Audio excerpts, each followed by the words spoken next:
Hello there, welcome to our 190 final project video created by me, Eva Huynh, and my partner, Xiaoping Wang. Throughout this video, we'll be presenting 3 different experiments extending the Markov decision process algorithm and motion uncertainty that we implemented along with their respective results. Experiment number 1. As an extension to PA3, we will use MDP algorithm to determine the optimal policy for every free grid on the map. However, obstacles or walls are no longer static, but instead, they each will be moving of at most 2 steps in a random direction, or not move at all at every iteration. Our goal is to determine how optimal such policy grid will become for moving obstacles. Such comparison will be done by comparing the policy grid for the last generated map with its own V-star, which will give us the optimal policy for that map. And here is our result. MDP works best with static map rather than a dynamic one.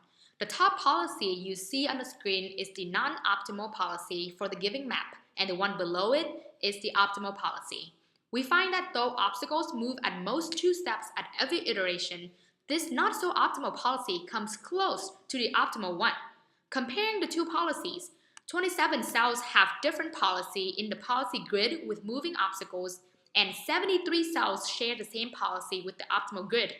In other words, we want to infer that with dynamically changing walls, the policy will match up to the optimal policy 73% of the time. Experiment number 2. Given a map of the world, the robot is assigned to an initial state and follow the given policy grid.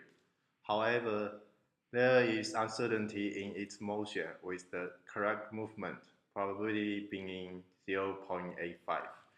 Our goal is to determine the time it takes the robot to reach the goal in the non-optimal map versus the optimal one. This is our outcome for experiment 2. The initial state of the robot is here on the map. The goal is here.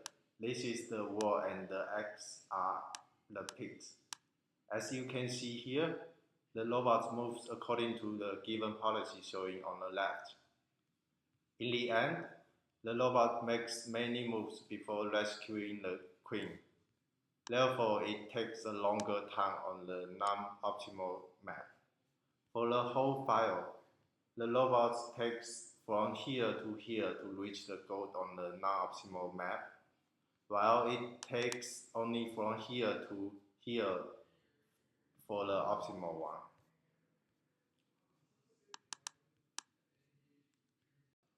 Experiment number 3.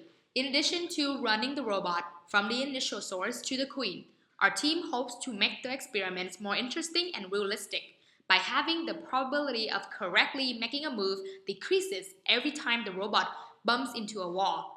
Bumping into a wall will decrease the robot's movement accuracy by 0.05% and make it more uncertain. We will have the robot begin with the probability of moving correctly as 1 and then 0.95 after that for comparison. Let's present you the outcome for experiment 3. When probability of executing the correct movement is initialized to 1, the robot will go down, down, down, and right, and it will eventually go back and forth there.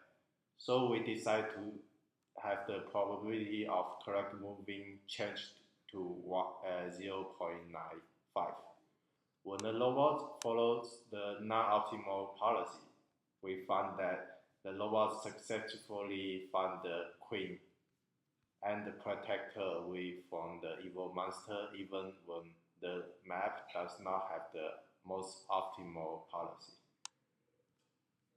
Running the robots on the optimal policy for this map shows that the robot smoothly come to the goal without bumping into the wall at all.